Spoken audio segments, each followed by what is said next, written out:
Good evening, folks. Welcome to Common Sense Live. Tonight, I've got a special election show. It's a one-hour show, and it's a call-in show, which means you can actually call in during the program.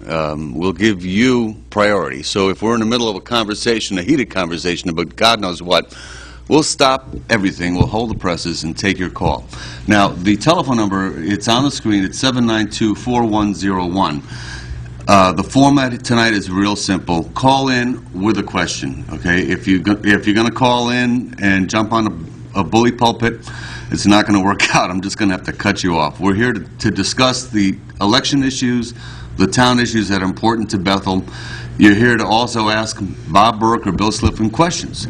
Ask as many questions as you want, but keep it focused on the issues, okay? Let's not get off the highway and start talking about personal matters. That's not what we're here for tonight, okay? So I just want to lay out the ground rules and start calling anytime you want, and I promise you, we will handle as many calls as we can. Now, we're about 5 days away from your third election. How do you feel? Well, we're ready for it. We've worked very hard. We've sent out a lot of flyers. We've been in contact. We've been walking around talking to people. Of course, I'm in the town hall daily in the front door. I open it for people, and I do everything I can to answer a lot of calls myself rather than direct them. Today, give you a good example. We've had a couple of days of rain. Today, I wasn't in the town hall. I was out trying to take the leaves off the top of catch basins. We had several areas where the water collected today because it's just 2 inches of rain in about 4 hours and leaves. So it was an interesting day. Got wet feet, wet back, wet clothes, but that's what I do. It's kind of why I wear jeans most of the time. We've got 10 guys working in Public Works. We've got Walnut Hill from Quaker Ridge to Benedict reclaimed at this point. We've grounded this all ground. We've got to grade it for the next couple of days, and then we're going to start paving and walk right up to Benedict Road.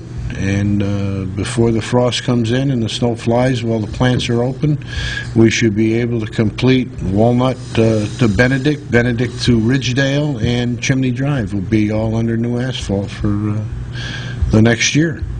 Very important that people understand out there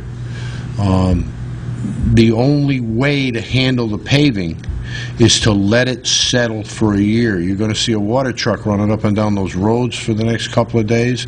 Seems kind of silly, but it's not water. It's calcium chloride. It's salt. And that prevents crystals from growing. It maximizes, we're grinding the roads down to a depth, taking the existing road and just grinding it under, pulverizing. And that to a depth of about 12 inches. And then regrading it, repitching it. We've redone all the drainage out there. And when we get days like this, it'll handle it and do what needs to be done. There's one way to do it, and it's the right way. Best possible product, least possible price. Now, how much extra does it cost to actually grind that street up? Well, I've got a grinder there all day today, and it'll be there tomorrow. You're going to have a grinder there for a week. It costs a lot of money. A few dollars a foot. But your attitude, obviously, is that it's the only way to do it. Drive over South Street. Drive over Ridgedale Road where it was done. Drive over Sand Hill. Drive over Taylor Road. Drive over Taylor Avenue. So has that been something that the town has done for many, many years? No. The reason our roads are in the shape they are is for approximately 20 years they've been more or less neglected. What happens is around election time, they would take them and skim coat them. Put 1.5 inches down, compress it. A couple of years, looks great. Put new curbs in.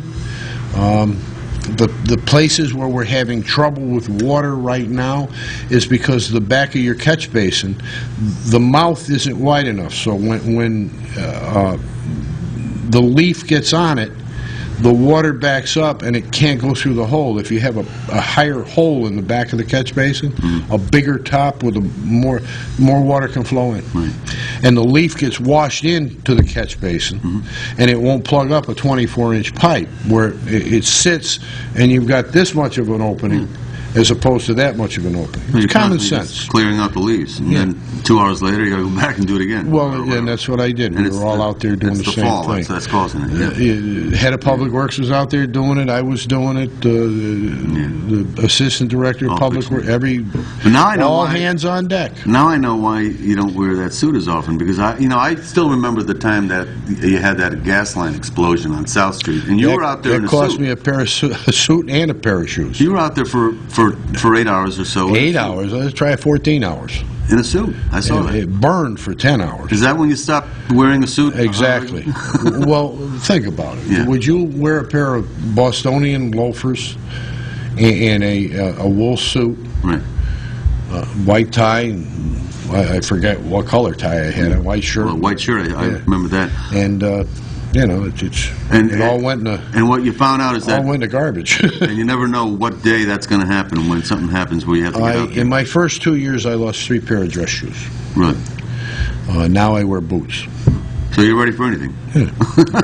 Bill? Boots you dry out and polish them. How are you feeling about this election? I feel good. It's been very rewarding from the sense that everybody I talk to says, I'm glad you and Burke are still running. Mm-hmm. You're the only ones that understand the issues. It's not about spend, spend, spend. It's about we're in trouble. The women are going back to work that used to be taking care of the children because they don't have enough money to put food on the table. Mm-hmm. And we have to limit spending and control taxes to the best of our ability, and Bob and I have done that, and we will continue to do that. And they're very pleased with it. Mm-hmm. Now, folks out there, this is a live call-in show, so don't hesitate to call in. We're live.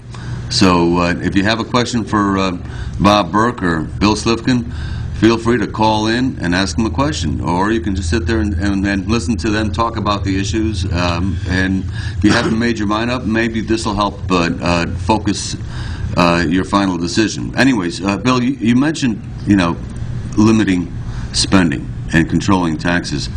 I know that you guys really made that your key issue, and I know that your opponents really didn't get involved in promoting that particular issue or even recognizing that issue until about the last week or two. Right. Why is that?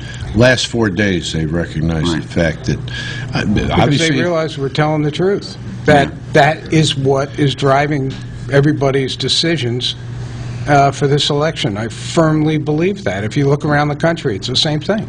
Right. Now, I mean, when you get out and talk to these people, as we have done, that's the first thing they're telling you about. Right. You've done the proper job. You've got to realize Bill Slifkin, for 2 years, has been the vice chairman of your Board of Finance. Mm-hmm. He's held everything together with your high school building. He controlled the budget there. He reported to me, but he controlled that budget. It got so he was meaner than I was. Mm-hmm. I worked. He didn't give you a raise. He didn't give me a raise. No, I didn't. And that's true. I believe you guys are together with that. He absolutely said no. The selectman, he does a great job, but there's no money in there for him. And that was before we had the crash. Right. Now, with the crash... That's when things were real good. Oh, yeah. I got $4 million in revenue I brought in, and he still didn't give me a raise. Right. That's interesting. Now, with this, current recession, obviously, things have just changed. They're a lot different. Oh, I mean, the same mentality that we had 2 or 3 years ago, you just can't have anymore. No, absolutely not. And see, what concerns me is that, your opponents, the way they've been presenting their message in the last 2 or 3 months, until maybe the last week, it almost sounds like nothing happened last year, or that we're not in a recession. It's almost like they still think we're in the go-go days, before '07. You know what I mean? They're talking about spending money for this. Let's do something with the roads. Let's bond $5 million and do all the roads. Let's hire a marketing executive to market the town. That's what you vote for a selectman to do. You have a road budget every year, and if you handle that appropriately, unfortunately, the escalation, $500,000 is no longer enough money to put in a budget every year.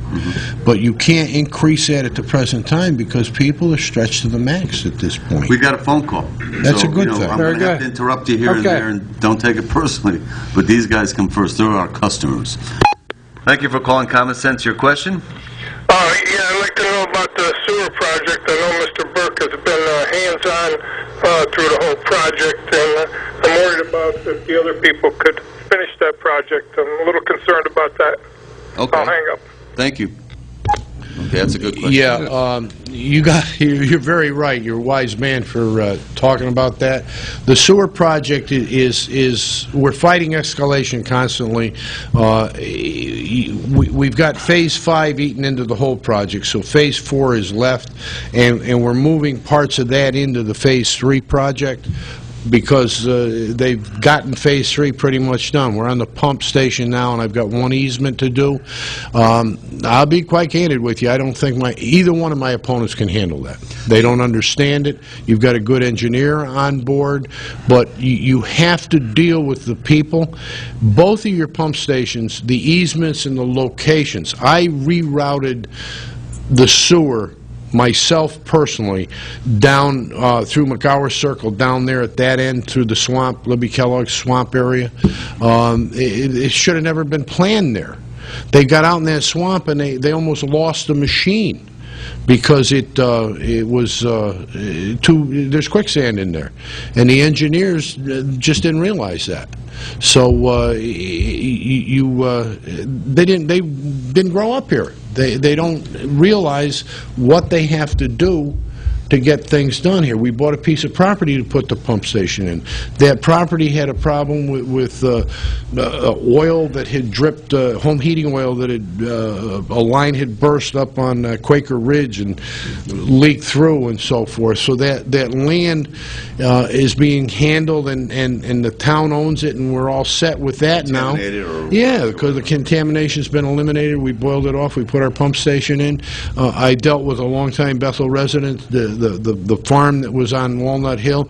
We've got a location there for our pump station, and I'm working on the third pump station area right now, and I have to deal with a condominium project actually in Brookfield. So that's a hands-on situation. I'm out there daily. I'm out talking to people about easements. Another reason you're not wearing your suit, I guess. No, I wear blue jeans because you know, a $25 pair of blue jeans is a lot cheaper than a $200-300 suit. But now, if you guys are elected, are you going to send Bill Slipkin out there like you did? I'm going to put Bill in a tuxedo with a top hat. And you're going to send him out on a sewer job. I can imagine what I look like with that. Because I know on a daily basis, Bill would come to your office. On a daily basis, now we still go out. I brought him. He's been out on the sewer job with me. We were out today. We were out looking at the road grinding today. Right. He was riding with me, and suppose something happens to me, he's got to run the town. So I want him trained. I want him to know how to do that. I don't need a guy that comes to a meeting 2 hours twice a month. Right. I need a guy he comes in every morning. Every morning he comes in and he gives me hell. All right, which is a good thing. Yeah, I mean, it's good because it's a checks and balances type of thing. You have a sounding board. And I need that. And you got backup. So in other words, if you have to get out of town, because if he's a selectman and you're on vacation or whatever, you can send him or whatever. What happens if I have to go to, you get this, the opponents are saying they're going to work with other areas. We have the Housatonic Authority, the Housatonic Valley Authority of Elected Officials. Once a month we meet.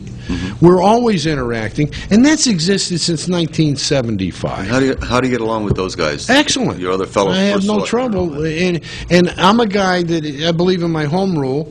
And when the big town, when Danbury kind of, well, okay, we'll do this. No, Bethel. Let me take care of Bethel. What do you mean Bethel's little?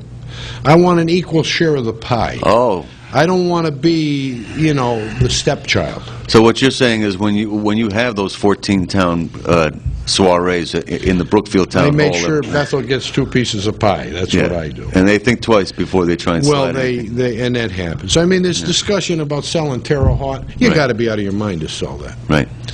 That you don't want to put covenants on it. You don't want to do anything. You want to protect it.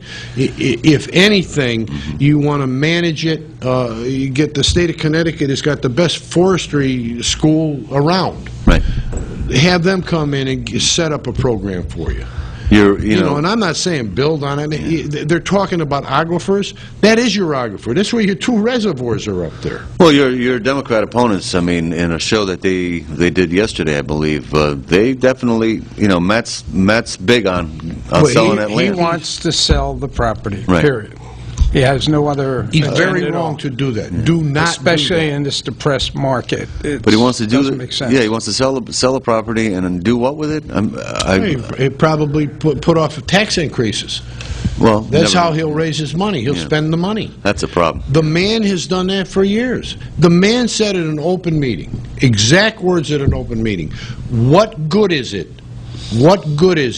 to have a good credit rating if you don't borrow money? Now, the state of Connecticut is about ready to lose their bond rating. Bethel has a AA bond rating. We're about ready to get it increased to a AAA. You don't get much better than that. Connecticut, if I may add, just today, this afternoon, went from a positive to a negative rating by Moody's. So they're in jeopardy of losing everything. Yeah. Now, Well, Bill, they're not going to lose everything. they- The problem Their there credit is your ability to borrow money Yeah. becomes less. You can Of course. still get credit. gonna Because you're cost you more. backed really by the federal government. But the problem is, we just went out for bonding. We're going to go out again to bond long-term and save $700,000 for the people of Bethel. And we're going to do that in November. right. All right? But here's the situation. If you let that, instead of getting a .54 like we just got, New Haven, who doesn't have the bond rating that we did, went out the same day, and they were at 1%. And they have a good rating. They got a positive credit rating. But the state of Connecticut's going negative.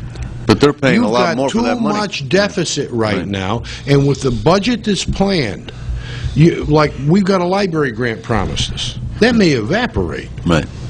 Nothing's solid right No, now. Yeah. we get $8 million that comes in, Right. and nobody. That's been our share of educational sharing for many years. We got it bumped up a little bit because we don't do as well as our neighbors like Richfield and Reading. See, I think that's one of the concerns that people have. You know, they probably have trouble articulating it and really, making it tangible in their minds. But what you and Bill represent to a lot of people in town is a backstop to an out-of-control spending situation that's going on at the federal and the state level. They know that you're not joking, you're not just posing or posturing. We've or done it for 4 years. You're not trying to tell people what they want to hear. You actually believe Yes, I do. what what you guys do is what you guys do. Yeah, There's that's the way it's we no are. act. Whereas the other two guys, one of the things that people have been telling me in the last couple of weeks. They've been saying for 3 months to you they're salesmen. Well, they're not. They've been saying that. Well, yeah. That's what they do. Yeah. I was an executive in charge of sales. Marketing professional. Yeah. Yeah. Well, this is not about marketing. This is about management. The thing is that both of them clearly have a belief structure that's not consistent with what they're telling people. Their actions. I mean, Matt Knickerbocker is the most ultra-liberal, pro-spending, Well, elected official in the last 10 years. Public- And that's, I'm not trying to criticize him. I'm just trying to say, That's hey, Matt, absolute that's what fact. you are. And you know what? To Matt's credit, I'll say this to Matt if you're watching or his supporters. He believes in what he believes in. Yes. And I really have respect for people that actually believe in the conviction. Whether you're totally pro-spending or totally conservative or somewhere in between, whatever you are. If you are what you are and you communicate that and you actually act that way, then you ought to be applauded. What I don't like is this disingenuous nonsense that I see coming from the Republican side, and I saw it when you were in the Republican Party, where people were joking about, well, you know, I went to this household, it was an older couple, and I immediately told them that we were going to, you know, enhance their senior tax relief. Right. And then we went to this household where there was a young couple with a couple of kids, We're going and to they throw all just kinds of money at the sounded school. like, you know, God's gift to the school system. Yeah. And you know they were talking out of both sides of their mouth. And that's what they see that you and Bill don't. And you know what? That's what they want. They want people who are just true. For 4 years, we told them the truth. Right. And we let them vote. Whether they agree with you or not. We let them vote. You know? I didn't like the plan we have for the high school. Right. You have a hallway in the high school that's big enough to put 3 classrooms in, but that's the way it was designed. I put it to a public hearing. The public got to come, they got to speak. It was about a 2.5-hour hearing. They all spoke. They were told 15% of the school is dedicated for educational space. The rest of the money being spent is for a gymnasium, a hallway, guidance areas, offices, a band room, a cafeteria, and it's wonderful. It came out, Bill Slifkin did a great job and made sure it came out exactly right. Right. But they were told the truth. And when we got done, 3-2, they said, we want that school, we want it built. I don't know if they were tired of hearing the nonsense. I certainly was. No, they were. They I'm were sure clearly they just were. tired of all the 6, theatrics 7 and the years drama. of nonsense Kids over. eating on the floors and all that. But you know who was behind that? Matthew Knickerbocker. I mean, I just want to call it the way I see it. That's who He was- promoted he it. was Oh, a he big tells time you that promoter. he promoted for that. And, you know, that's the other thing that I think the voters remember and they're concerned about. What happens if this guy's in office and he gets on his high horse and starts selling whatever he starts selling? What if he, you know, first thing he's going to do is try and sell us on Terre Haute and move like a steamroll that right through. This town sells Start the Terre Haute, marketing, you know. It'd be the biggest mistake since Russia sold Alaska to the United States. But what happens during the budget season, and we know how cozy he is with Dr. Chesley for the last 10 years. I mean, he is Dr. Chesley's liaison with the Board of Ed. Make no mistake about that. Remember the They get year together before the Board of Ed advocated no, Too low. Right. low. And there were 6 budget referendums that year, you know, because they thought they had a rail. I mean, folks, we're getting a little off the subject and talking politics more than we are issues. But actually, I think it's important to talk that. And again, this is a live show.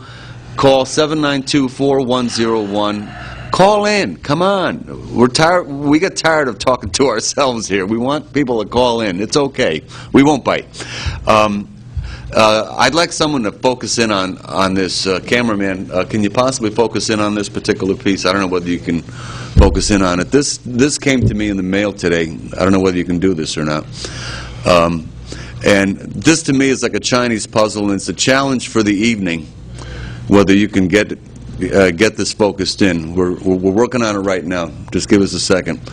I got this in the mail. You all did, as a matter of fact. Go to your penny saver. Look through your mail today. It came in. This is a flyer from Larry Kravis, paid for by the BRTC, which is another interesting issue that I'll talk about in a second. This is the most bizarre political flyer I have ever seen in my political life. From any angle, the message is clear. Vote for Kravis, Setkowski, and the entire Republican-endorsed team. Now, from this angle, it looks like some schizophrenic person wrote the ad. From this angle, it looks like some schizophrenic person wrote the ad. This is just a jumbling of all kinds of political words. Now it's upside down and schizophrenic. Well, from this angle, I can't figure out. Is it really clear that these guys are the right choice? I'll tell you, the only thing that's clear about this particular flyer is that if I did that, okay, I wouldn't be speaking to you. We would have fired. You would have fired me this year, 2 years ago, 4 years ago. Whoever put that flyer together did not do Mr. Kravis and the Republican Town Committee one iota of service. Well, let me put it to you this way. Follow the maze and see if you can get out. But, you know, it's symbolic of how they run their government. And that's the scary thing about it, is that's symbolic. It makes a great statement. It does, absolutely. That's the thing that came to me immediately. Beware. This is how they perceive government, as all these strange pieces. And if you notice, None of it is joined together. You can't read any of it, and that's their perception of town government. They know all the pieces, but they don't know how the pieces work. You know what I mean? I'm very much aware of that. Right. Now, the other thing is that piece was paid for by the BRTC. Now, there's a couple of issues I have. You know, being in politics, we follow campaign financing, okay?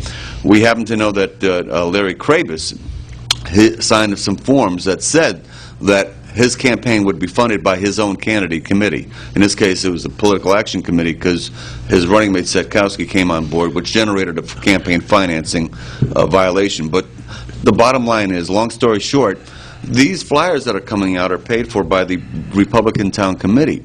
And the question I have is that who's going to pay back the Republican Town Committee at the end of this election, because the Krabus campaign is broke.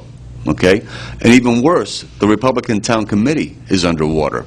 They owe $5,714 to a printer for all their flyers. They only have about $4,000 in their kitty. What does that say about their ability to be fiscally responsible if they can't even run their own affairs without going underwater? We're not underwater. In the last two elections, I had a firm grasp on the finances of both my own campaign committee and the Republican campaign committee, and we ended up positive every year. Right. They're negative. Well, I mean, it scares me. If that's how they operate, you know, their campaign committee funds, how do you think they would operate the town, the town? It's unbelievable, you know. It's very scary, you know. So, getting back to issues that are probably much more important to the people of this town. One thing that happened during your watch 2 years ago was splitting of the budget. Very proud of it. And can you tell us a little bit about what that's all about and why you did it? It gives the people the opportunity. Oh, heck, I got a phone call. Can you Sure, hold that thought? Hold the thought. Okay, here we go. Thank you for calling Common Sense. Your question, please. Oh, hi. I was in the town clerk's office yesterday, and it did some research on who was making donations to who. Oh, well, you know, do you have a question? Yes, I'm warming up to that. Take it easy. No. We really want to. We want to maintain. I got to preface my question with a comment so people know what's going on. Okay. Well, I went to town hall yesterday. Went to the town clerk's office. I opened up the book, see who made donations to who. What did the Republicans do to alienate the people of Bethel, where they don't want to make donations to the Republican Town Committee anymore? I noticed that nobody made any donations to Krabus. I think it was like $1,500 to $2,000 Krabus raised, if I'm not mistaken, unless I read it and misread it. What did they do to the people of Bethel alienated? I can speculate. Thank you, caller, and I think he's about ready to answer that. Thank you.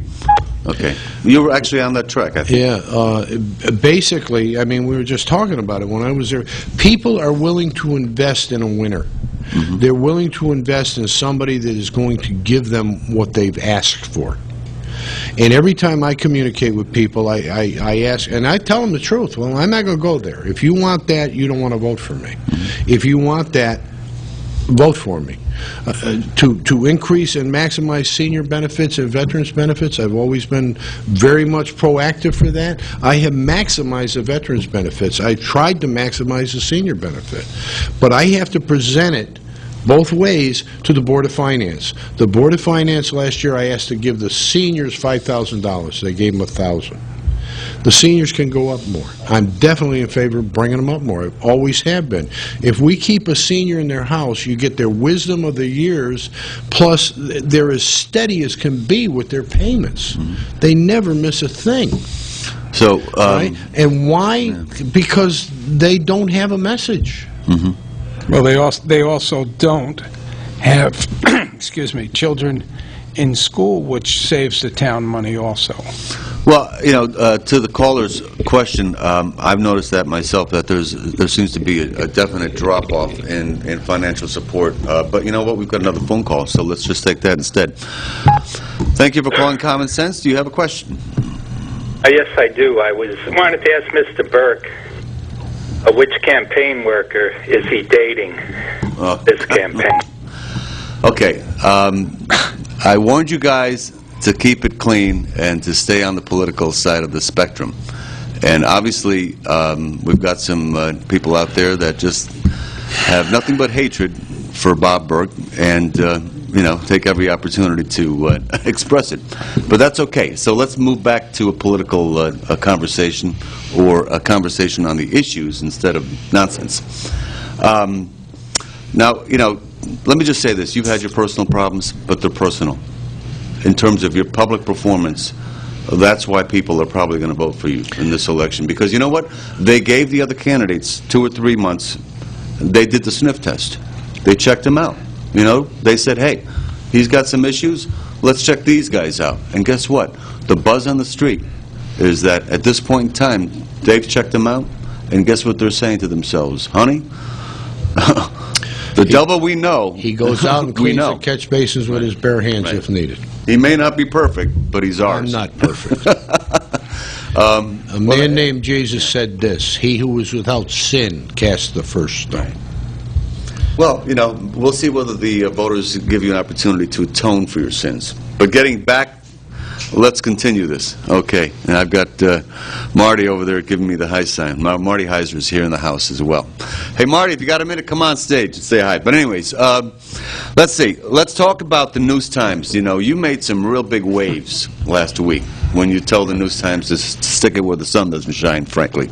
Can you tell the viewers a little bit about what made you say that, or you know, what's behind, what kind of a person are you? After 4 years of them inventing their blog situation, and me being the football that they kicked all over the place, disgustingly, having them pick on my wife, my child, and even my dog. It's disgusting. I called them, I talked to them, I asked them, they never stopped it. They continued and continued. I have no respect whatsoever for David Deere. I have no respect for Mr. Cummings, and I will not talk to anybody from the News Times except for Eileen Fitzgerald. And I'm not going to handle and do their business on the telephone. If they want to know what's going on in Bethel, come on down, film the streets, take a picture of the sewer, take a picture of what you need to take a picture of, and communicate to the people the truth. Don't depend on me. If you think this weekend,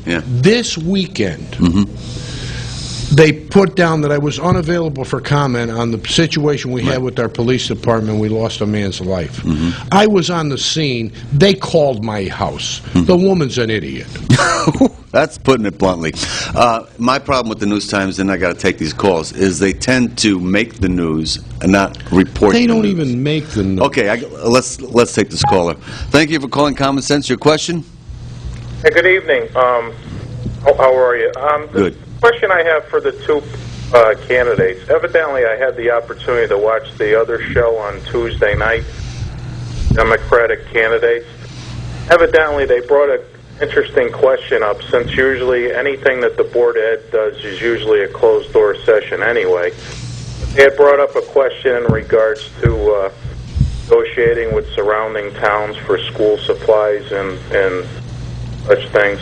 I was just curious, because usually they're the ones always asking for more and more money for some apparent reason, basically taking money away from the everyday taxpayer of the town of Bethel. So what's your question, sir? What's your question? Okay, I think he's hung up. But okay, let me answer that. Okay. What the Board of Ed doesn't do, but what exists and has existed for several years. I've taken full advantage of it every chance I get. All right, when I buy material, when I buy calcium chloride, sometimes when we go out to buy a vehicle, we go out, it's called the state bid. The state of Connecticut, because of the volume and 168 towns, they have already incorporated all that together so you can get a discount buying. And because of that, you have opportunity to get to the state bid. So these people that are reinventing the wheel's already made. All you have to do is make sure you hook it up to the team of horses and pull it. That's how I've gotten almost $5 million in grants. You know, we're still, right now, with the stimulus, today we found out that I can get some more aid for the boilers that have blown in Berry School and keep that off. It's not a whole bunch, but it's $20,000. That's $20,000 that our Bethel taxpayers don't have to pay. In Bethel, they're going to pay it to the federal government, but they're not going to pay it in Bethel. And if they're paying it to the federal government, I might as well get it back for our boilers. And that's what we do on a regular basis. Let me switch over to Bill here because I want to give him equal time. That's going to be impossible. Bill, you know what's interesting? They've told the voters out there, they've been trying to tell the voters out there for a long time that he doesn't get along with his employees or whatever. I'm not going to ask you to respond to this. Bill, you're with him virtually every day. Does he have a problem with his employees? He does not have a problem with his employees. Right. I have a problem with the Republican Executive Committee. Well, at this rate, you don't need them anymore. But go on, Bill. He gets along very well with them. Mm-hmm. He asks their opinion, mm-hmm. He listens, and then they figure out what they're going to do. And sometimes, since he's the first selectman, he tells them what to do if they don't agree. Mm-hmm. But majority of the time, he is the one that sits down with them, talks to them, and says, well, what do you think about this? And when he gets everybody involved, and they usually come to a joint decision, and that's what's supposed to happen when you're a leader. Mm-hmm. Well, you know, when for example, he brings up the fact that he just found out today about a grant. Now, if you had a problem with your employees, they wouldn't be so quick to volunteer information. Absolutely not. Exactly. Andrew Morawski came down, Phyllis Kansky, and Andrew got snooping into things, trying to find money for this boiler. Yeah. All right? And we've already had it approved. We're all set to go. We can go to the Board of Finance. The Board of Finance is going to approve this. But Andrew went above and beyond. Once again, the man has earned his salary 5 times over. The employees in Bethel. Mm-hmm. I get along excellently with all of them. I have great respect. You know, I worked for 38 years at General Electric. So I understand what it is to lead and to be an employee, too, because everybody has a boss. And, you know, Bob has a boss. It's the voters of Bethel. Right. But it's amazing how hard the employees of Bethel work for the voters in this town. Yeah. You know what? They really work. You know what? One of them, every one of them. I have to say this. One of them came up to me recently, and because I asked him, I says, "Has Bob got a problem with the employees?" And that individual, I'm not going to mention who it was, obviously, said, "No. As a matter of fact, we like." The one reason, one of the reasons we like by having Bob around is that he doesn't have a lot of political handlers. Now, I'm considered one of his political handlers. I don't go in there too often. None of the political handlers that he has, if he has any, go in the office. They don't hang around in the town halls, in the hallways, in the offices. They don't enter. They don't. No, I understand exactly. They don't interfere. Exactly. Thank you. I won't tolerate that. I go in there every once in a while. Okay, just to say hi to you or whatever, but I never get involved in your business. Nobody is going to talk to the employees that work for the town of Bethel except me. I had a member of the Republican Town Committee that thought he was something, telling my town employees on the highway what the heck to do, and I don't tolerate that. Right. He doesn't. You can suggest things to me. I'll listen to you. But my highway guys are working their tail off. Mm-hmm. We're about to get another 1.5 miles of road done before winter, and we've got all the drainage done on that at this time. Mm-hmm. So it's crazy that I'm the one that's elected. Mm-hmm. They voted for me to be the first selectman. They didn't vote for Paul and Proda. They didn't vote for Paul Zakowski to be the first selectman. They did not vote for Nick Ellis to be the first selectman. Mm-hmm. And these people are not going to handle me. The people of Bethel will handle me. Come in my office, tell me what you want, and I'll listen to you. That's their biggest gripe. That's why they called you non-compliant. Non-compliant. They're used to being able to come in, both the Republicans and the Democrats. If they get somebody elected, one of the perks they always enjoy is to be able to hang out in the first selectman's office and help run the town and feel like they've got control. Let me be real candid. It's not happening. If you people out there want people that are run from a back room and make all the decisions in a back room someplace, 15 guys smoking cigars, knitting blankets, or whatever they're doing, go ahead and vote for the other people. Right. Don't vote for me, because I'm not going to operate that way. I will listen. I will tell the people of Bethel the truth. I'm thick, and I'm proud that I'm thick. Do you realize you're running on a third line? It happens to be mine, but that's insignificant because we're not pushing the party. I'm running in a democratic process for the people of Bethel. If you win next week, you don't owe anything politically to anybody, including me. Exactly. Okay, we got a phone call coming in. We'll take these phone calls. Thanks for calling. Keep them coming. Keep the phone calls coming. And by the way, on Tuesday night, on election night, make sure you watch the election night special. Kevin Gallagher does a fabulous job with it every election night, and it's a great place to just watch all the results come in. It's on from 8 till 10 o'clock, and frankly, I know Mr. Burke was on that show 2 years ago when he won, and if you win again, I know you'll come here to thank the viewers. Actually, I'll look forward to that. Okay, I'm sure you will. Here's a call. Thank you for calling Common Sense. Can I get your question? Yeah, I basically have a question about the role of the selectmen, but let me say a couple things first. Right. The people who are posting to the News Times and calling in anonymously, I think that's just like absolutely despicable. You know, the name calling and that kind of stuff. Yeah. And I got to hand it to Bob. He's faced everybody. He's been out there. He's not hiding under his desk. And like you said, you're not perfect, but you've gotten a lot of results. And I think you do get blamed for a lot of things, but I think the reason for that is a lot of people who have moved here aren't familiar with the selectmen board of the way it just works, the way the board of selectmen work, and they probably think you have more authority than you may have on certain issues. So it might be nice if you could explain like what you have authority of, like particularly the roads maybe, and other things out there that relate to the first selectman and what do not. Because even when people are campaigning, it seems like they're taking on more responsibility or given a sense that they can do more than they can really do as selectmen. So if you could kind of define that for us. Absolutely. Thank you. That's a very good... That's a heck of a question. I call that a John Doe question because it sounds like... That's a very intelligent man that just called it. I don't know who it was, but I don't. But a very intelligent man. It's a good question. If we can remember the question. Basically, the way your town government with the selectmen started, you had a selectman. You have a mayor in Danbury. He's kind of responsible for everything, and the legislative body is the council. We don't have that here.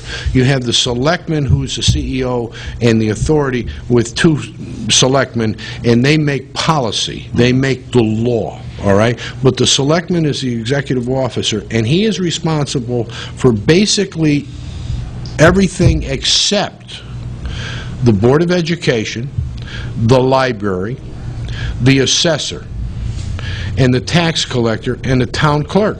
They're run by state law.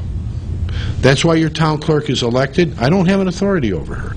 Your tax assessor, I have an authority over the assessor. But the policies and what has to be done, the reevaluation every 5 years, that's state law. And they answer to the state, have to be certified by the state. The town clerks have to be certified by the state. The health department has to be certified by the state. Building departments have laws. I can't adjust something.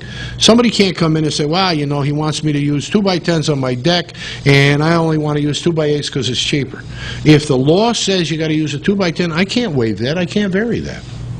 That has nothing to do with the selectmen. The selectmen basically runs the finances of the town. You're responsible for spending that money, not creating the budget. Your department heads tell you what they want. You approve or disapprove what they want. You go to the Board of Finance and you present your budget to the Board of Finance. The Board of Finance either takes it or doesn't take it. Mr. Slifkin's a very tough customer, and he always asks. Mr. Roden was even tougher than Mr. Slifkin. Mr. Roden, why do you need a truck? Because I don't have enough truck. It's that simple. And he made me stand on my head to answer. Well, you know something? You bring up an interesting point.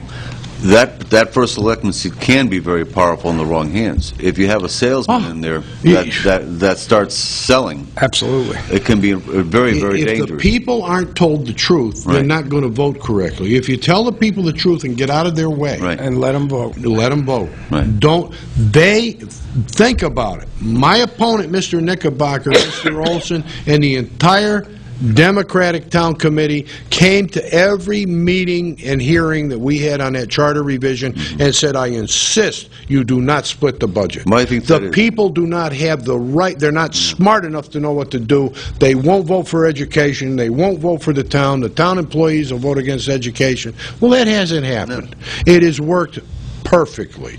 The people know what they want, and the more opportunity you give them to vote, you could never get it. It'd take forever to pass a budget, but the people ought to be allowed to vote. You know, how much money do you want to spend on the road? You can do that on the town side, but you can't do that on the school side. Well, their attitude is that the voters are peasants. Well, they're stupid. We'll tell you what to do. You know, they're peasants. We'll handle it for you. We're up in the castle, and you know, we'll throw some loaves of bread, and make sure you have a couple of. Let them eat cake. Exactly, and she lost her head. Yeah, but that's their attitude, and you know, frankly, your Republican opponent has come off quite a few times. At the same time, they were letting them eat cake. Right. George and Thomas and Johnny and Jimmy, the gifted gentry in this country, said, tell them the truth and let them vote. It's called democracy. Right. And that's why Marie Antoinette lost her cake. If you win on a third-party line this election, it's going to be because of the attitude that you just expressed right now. It's democracy. Yeah, you haven't lost your roots. It's democracy. You haven't forgot your roots. You go back to the history of this country. Right. The African American was considered 2/3 of a man. That's wrong. Wrong. The woman wasn't even considered worthy of a vote. Wrong. We're equal here today. Right. This country has. God bless the people that some of them gave. Martin Luther King gave his life. Right. Gave his life for. So we've established that you don't like being controlled, and the Republican Town Committee was trying to control you for a while there. I believe the people have the right to control their representatives. We've established you don't like liars or disingenuous people. So we've also established that when you encounter both of those elements, you get rather hot around the collar. Yeah. I get. So now we understand what's why. What's the word that they say? I don't know. It's not cantankerous. I think they called you belligerent. Or bully or whatever. But it's not really that. It's just that you have a very short fuse when it comes to, you know, you don't suffer. I have no tolerance for people that don't tell the truth. For people that don't tell the truth. Or that act like they're elitist or whatever. Yeah. But that's probably what really engenders you to most of the population of Bethel. I don't know if I'm engendered. Well, whatever. We're going to find out. You'll have to sort that out, and we'll find out next week. But listen, let's get back on track. We keep on getting off the highway here. But with respect to a bunch of issues, we've talked about the sewer, Terre Haute, News Times. Let's talk about tax relief. Well, we've already maximized the veterans' benefit as high as it'll go. Right. I noticed the other night on a TV show somebody was taking credit. Mr. John Sarver, who was my aide-de-camp, more or less. You hired him. I hired him. Right. And then when I noticed his ability, and he has a tremendous ability coming from the corporate side. He also worked for General Mills or Quaker or whatever it is that he worked for that another candidate had worked for. Well, I put him in there to make sure that my seniors and my veterans every year get a letter that says, now is the time for you to come in with your paperwork so we can qualify you for your benefit. All right, and I get criticized from that. I had my assessor say, well, you know, if they don't come in, we don't have to give it to them. Mm-hmm. Well, if they don't come in, they don't get it. And sometimes, I know, I'm 62 years old now. Sometimes I'm standing in front of the refrigerator looking at it, and I don't know if I want to get the milk or I just put it back. Because I've got too much on my mind and I forget. And I don't want anybody to miss their opportunity to get their benefit. And that's why John Sarver's in there. So you put him in there special to take just to do that. Because before you, they had a tax assessor in there, and the tax assessor and the tax collector had to do it as an extra duty, and they got overwhelmed. And yeah, you didn't have time, and somebody would slip through, and it would be, gee, Mary didn't come in, and it's too late. There's nothing I can do to help her. Right. So then I'm scrambling around looking to get her food from the food pantry. Your Republican opponent wants to hire a marketing person for $50,000 or whatever to market Bethel to bring in corporations. That's the job of the first selectman. That's what you get elected for. But we had a problem with Toll Brothers. Toll Brothers wanted to build 138 units, 128 units. They wanted to make them affordable. They wanted to do that. I entered into my office with the executives from Toll Brothers, and we had discussions. And I finally said to him, I said, look, why do you build such a good product throughout the world? Why do you want to build a downsized, affordable, inexpensive situation? That's not Toll Brothers. Toll Brothers is a Cadillac corporation. Why don't you do this? Let's cut it in half. Let's do 65 units. They ended up doing 62 units. They're selling them for $500,000, and they got like 32 units sold.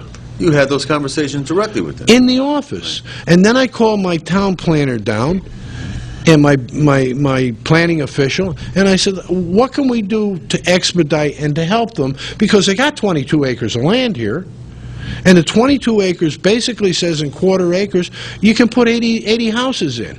But the affordable situation allows you to get another third more. Another 40, 120, 128 houses. See, you know, I'm listening to you talk, and I have to say this. What happens, you know so much about the inner workings of government. Okay, I'm just listening to you, and I hear it. Construction for 44 years. But if you're not there next month, and they have new leadership. God help the people about it. I'm sitting there going, how long is it going to take the new administration, if you're not reelected, to learn all this? And what happens during the budget process, and you got labor contracts coming up, right? Once we got elected... This is not the time. This is scary. Bill came forward, right. and Bill started to get involved on a building level, and he flat said to me, he says, I can run a committee. I don't know how to build a high school. Right. I said, don't worry, listen to me. I know now, but he knows how to build a high school. He knows how to pave a road. Why? Very smart man, very dedicated man. They named baseball fields after this gentleman, and he comes in every day and he yells at me. That's stupid. I don't like the way you're doing that. You can't bark at that. He's hit me twice under the table tonight because I got a little bit too loud here. Well, that's good. I think I called somebody a liar, and you don't like that. He's more diplomatic to me. They abuse the truth. This is a yin-yang thing going on here. I see what's going on. And he can do it to me. Right. All right? But there's other people, he's got the answers. Right. This guy can run a spreadsheet better than anybody I've ever seen. I think it's called respect. You got to respect somebody. Oh, I got a tremendous respect for him. He's worked, he takes me out and pays for my lunch, and he doesn't get paid. Right.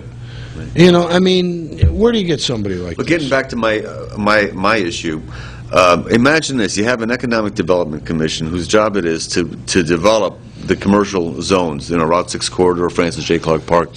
And then you have this candidate who wants to hire a $50,000 consultant or marketing specialist to market what? In the worst economy? To market what exactly? What are we going to market? It's not going to market it to the small business people. They're just struggling to survive. What corporation is dying to move into Connecticut right now? Well, I mean, are they backed up at the New York border going, let me tell you, negative, but, 25 years ago, you had them coming across the New York. That's How right. did you get here? Right. From New York. Out of New York. I brought GE from New York. Really? Why? Because the tax situation was favorable. Favorable. Now you had a stable tax situation. No income tax at the time. No income tax. Thank you, Lowell Weicker.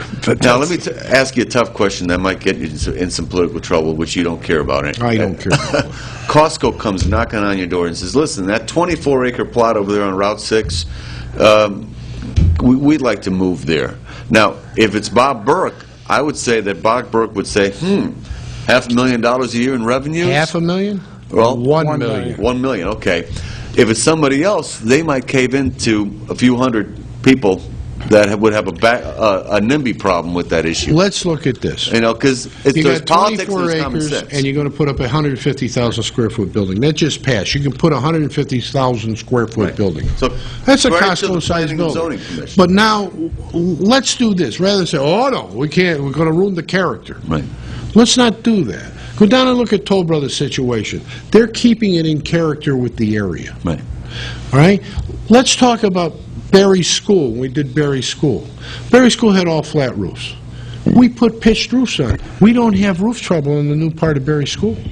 We have pitched roofs, the water runs off. New England, the snow slides off. We put a metal roof on, it lasts 60 years. Doesn't leak. That sounds like a better idea. That's better for Bethel. So maybe we put pitched roofs on Costco and we break it up and put some jogs in. Costs them a little bit more to build it, but it's more in keeping. The swan stays in the pond. I like your vision, Bob. Oh, do I have a vision? Billy, The Danbury News-Times never got to me about my vision. Of course. They got to everybody else's vision. Yeah. Some of them, you got to wear the Technicolor glasses on some of those visions. So who do you think they're going to endorse Sunday? Oh, I will not accept nor seek their endorsement. But you already predicted who they're going to endorse. Yeah, Matthew Knickerbocker. Okay, you want to put a bet His on wife works there. She's one of the executive it? positions. You want to put a bet on it? I want my hubby to be... Right. Answer the question. I'll lay 3-1 that Matthew Knickerbocker is... Did you hear, folks? endorsed He's laying candidate. 3-1 odds that Matt Knickerbocker will be endorsed. So if you want to make a bet, call him in Town Hall tomorrow.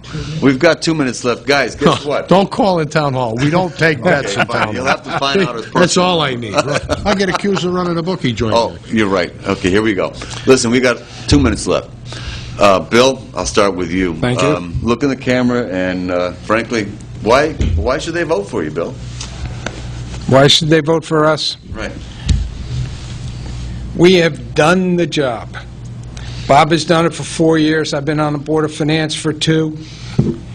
I've completed the high school on time and on budget, spent countless hours there, learned a lot, been involved in baseball for 32 years, been involved in Park and Rec, been involved in the Charter Revision Commission, and I love the town of Bethel. And on November 3rd, I ask all of you to go out and vote for Bob Burke and Bill Slifkin. Bob, you got 30 seconds. Well, there's not much more that you can add to Bill. I remember one thing.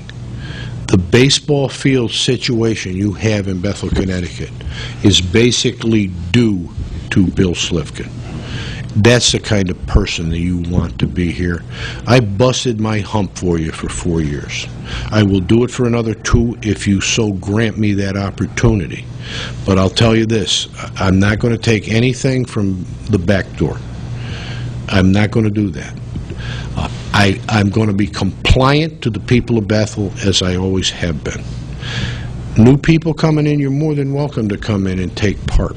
I'm happy to do that. I've met several people that I've tried to get in place. The chairman of our library committee has only been in town, Shaney's been in town maybe 4 or 5 years, 6 years. And she's the chairman of... I had a lot to do with making sure she got there. And I don't micromanage her. She comes in and yells at me. And I give her everything she asks for if it's within reason and it doesn't cost us money. It's all about getting the best possible product for the least possible price. I don't want to hurt my seniors. I don't want to hurt my kids. I want the kids to be able to start. I want the seniors to be able to stay. I'll do anything I can for any one of you. You come in the front door, I say this to you. What can I do for you? And I do that to everybody. I don't do it to special interest. What can I do for you? Okay. What can you do for me? I need your vote on Tuesday. Thank you. Thank you. Bye. We've run out of time, folks. Make sure you get out there and vote. And watch that election night show, 8 to 10, right here on Channel 23 as well. Vote for Burke and Slifkin. Let's stay the course. Vote the bottom line. Protect your bottom line. Vote Roe D. Thank you.